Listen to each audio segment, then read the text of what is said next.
Hi, welcome to ಓಮ್ಲಿಟ್. ನಾನು ಇವತ್ತು ತುಂಬಾ ಆರೋಗ್ಯಕರವಾದಂಥ ಹಾಗೆಯೇ ತುಂಬಾ ರುಚಿಕರವಾದಂಥ ರಾಗಿ ರೊಟ್ಟಿ ರೆಸಿಪಿನ ಮಾಡ್ತಾಯಿದ್ದೀನಿ. ಇದು ತುಂಬಾ ಸಿಂಪಲ್ಲಾಗಿ ಮಾಡ್ಕೊಳ್ಬೋದು. ರಾಗಿ ರೊಟ್ಟಿನ ಮಾಡೋದಕ್ಕೆ ಏನೇನೆಲ್ಲ ತೊಗೊಂಡಿದ್ದೀನಿ, ಹೇಗೆ ಮಾಡೋದು ನೋಡೋಣ. ನಾನು ಮೊದಲಿಗೆ ಒಂದು ಬೌಲು ರಾಗಿ ಹಿಟ್ಟನ್ನು ತೊಗೊಂಡಿದ್ದೀನಿ. ಹಾಗೆ ಈರುಳ್ಳಿನ ಈ ರೀತಿ ಚಿಕ್ಕದಾಗಿ ಕಟ್ ಮಾಡಿಟ್ಕೊಂಡಿದ್ದೀನಿ. ಹಾಗೆ ಕ್ಯಾರೆಟ್ ತುರಿ, ಹಾಗೆಯೇ ಸ್ವಲ್ಪ ಸಬ್ಸಿಗೆ ಸೊಪ್ಪನ್ನು ಚಿಕ್ಕದಾಗಿ ಕಟ್ ಮಾಡಿಟ್ಕೊಂಡಿದ್ದೀನಿ. ಹಾಗೆ ಹಸಿಮೆಣಸಿನ್ಕಾಯಿ, ಕೊತ್ತಂಬರಿ ಸೊಪ್ಪು, ಜೀರಿಗೆನ ತೊಗೊಂಡಿದ್ದೀನಿ. ಈಗ ನಾನು ಒಂದು ಮಿಕ್ಸಿಂಗ್ ಬೌಲನ್ನು ತೊಗೊಂಡು ಅದಕ್ಕೆ ಸ್ವಲ್ಪ ಉಪ್ಪನ್ನು ಸೇರಿಸ್ಕೊಳ್ತಾ ಇದ್ದೀನಿ. ಹಾಗೆ ಸ್ವಲ್ಪ ಜೀರಿಗೆನ ಸೇರಿಸ್ಕೊಳ್ಳೋಣ. ಹಾಗೆ ಕಟ್ ಮಾಡಿಟ್ಕೊಂಡಿರೋ ಈರುಳ್ಳಿ ಕೂಡ ಸೇರಿಸ್ಕೊಂಡಿದ್ದೀನಿ. ಹಾಗೆ ಕ್ಯಾರೆಟ್ ತುರಿನ ಸೇರಿಸ್ಕೊಳ್ಳೋಣ.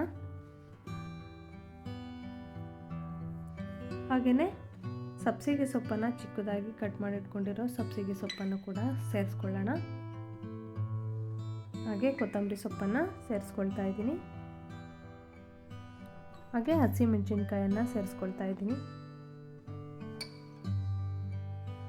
ಈಗ ರಾಗಿ ಹಿಟ್ಟನ್ನು ಸೇರಿಸ್ಕೊಳ್ಳೋಣ.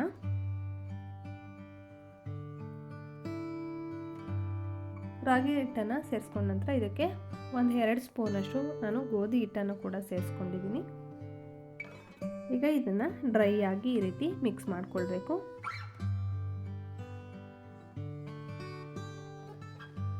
ಈ ರೀತಿ ಮಿಕ್ಸ್ ಮಾಡ್ಕೊಂಡ ನಂತರ ಸ್ವಲ್ಪ ಸ್ವಲ್ಪ ನೀರನ್ನು ಸೇರಿಸ್ಕೊಂಡು ಕಲಿಸ್ಕೊಳ್ತಾ ಹೋಗಬೇಕು.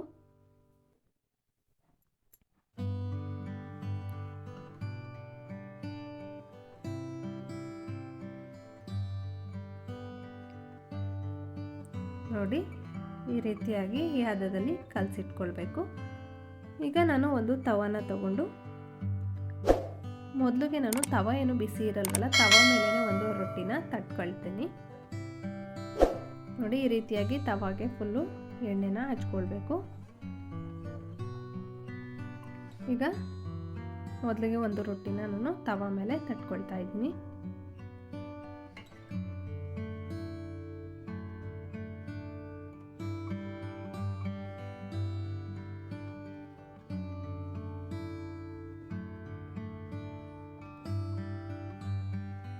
ಈಗ ಇದನ್ನು ಬೇಯೋದಕ್ಕೆ ಇಡೋಣ.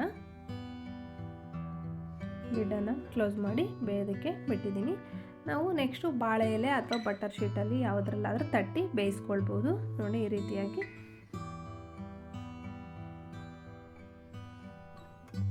ಬಾಳೆ ಎಲೆ, ಬಟರ್ ಶೀಟು ಈ ಥರ ಪೇಪರ್ಸಲ್ಲಿ ನಾವು ತಟ್ಕೊಳ್ಬೋದು. ನೋಡಿ, ನಮ್ಗೆ ಯಾವ ಸೈಜಲ್ಲಿ ಬೇಕೋ ಅಷ್ಟು ಉಂಡೆನ ತೊಗೊಂಡು ನಾವು ರಾಗಿ ಹಿಟ್ಟನ್ನು ಈ ರೀತಿಯಾಗಿ ರೊಟ್ಟಿನ ತೆಳುವಾಗಿ ತಟ್ಕೊಳ್ಬೋದು.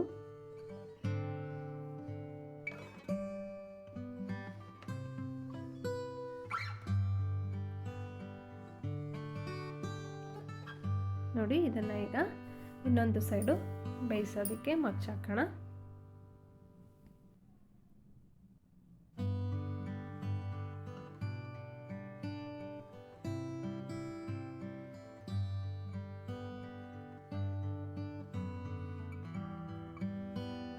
ಈ ರೀತಿಯಾಗಿ ತುಂಬಾ ಚೆನ್ನಾಗಿ, ತುಂಬ ಟೇಸ್ಟಿಯಾಗಿ ಕೂಡ ಇರುತ್ತೆ. ಈ ರೀತಿಯಾಗಿ ರಾಗಿ ರೊಟ್ಟಿನ ನಾವು ಊಟಕ್ಕೆ ಅಥವಾ ಮಧ್ಯಾಹ್ನ ಊಟಕ್ಕೆ ಎಲ್ಲನ ಮಾಡ್ಕೊಳ್ಬೋದು.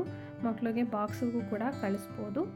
ಈಗ ನಾನು ಒಂದು ಬಾಳೆ ಎಲೆ ಮೇಲೆ ಸರ್ವ್ ಮಾಡ್ಕೊಳ್ತಾ ಇದ್ದೀನಿ. ರೆಡಿಯಾಗಿದೆ ರಾಗಿ ರೊಟ್ಟಿ. ನೀವು ಒಮ್ಮೆ ಇದೇ ರೀತಿ ಮನೆಯಲ್ಲಿ ಟ್ರೈ ಮಾಡಿ, ಹೇಗಿತ್ತು ಅಂತ ಕಮೆಂಟ್ಸಲ್ಲಿ ತಿಳಿಸಿ.